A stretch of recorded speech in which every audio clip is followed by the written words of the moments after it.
کردار زینبی اور انقلاب حسینی۔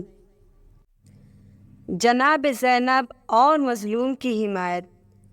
کربلا کے میدان میں اور اس کے بعد اسیری کے دوران خواتین اور بچوں کو سنبھالنا آسان کام نہیں تھا، اس لیے کہ سب پر غم و مصائب کے پہاڑ توڑے جا چکے تھے، اور اسیری کے دوران اب سب بے رحم دشمنوں کے محاصرے میں ہیں۔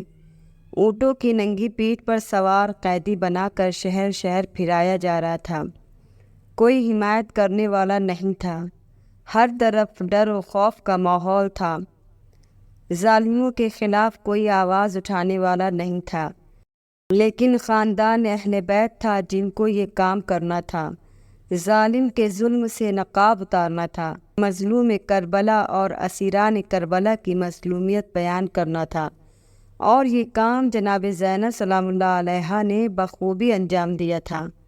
اس کی بہت سی مثالیں تاریخ نے بیان کی ہیں۔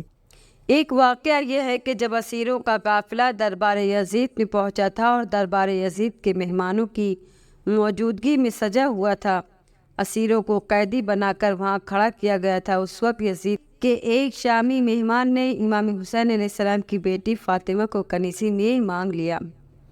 یہ مطالبہ سن کر سب گھبرا گئے۔ اس سلسلے میں امام حسین علیہ السلام کی بیٹی جناب فاطمہ خود بیان کرتی ہے کہ ایک سرخ رنگ کے شامی نے یزید سے مطالبہ کیا کہ اس کو مجھے دے دو۔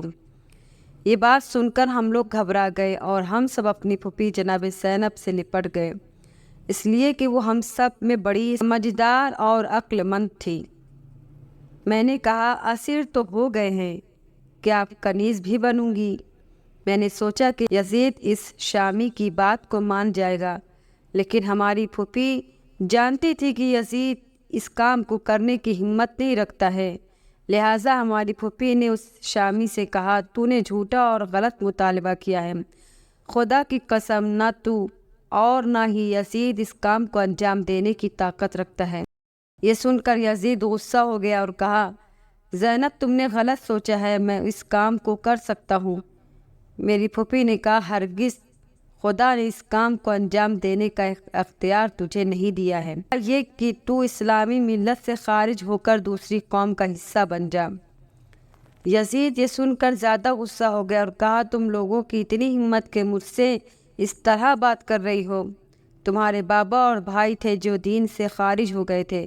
ہماری پھوپھی نے جواب دیا کہ اگر مسلمان ہونے کا دعویٰ کرتے ہو تو تمہارا اسلام بھی ہمارے جد، ہمارے بابا اور ہمارے بھائی کی وجہ سے ہے، اور انہی کی ہدایت کا نتیجہ ہے۔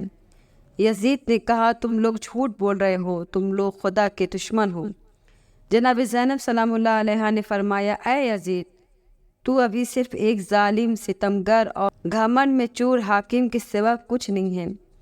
یزید ان باتوں کو سن کر شرم کے مارے خاموش ہو گیا اور اپنا سر جھکا لیا۔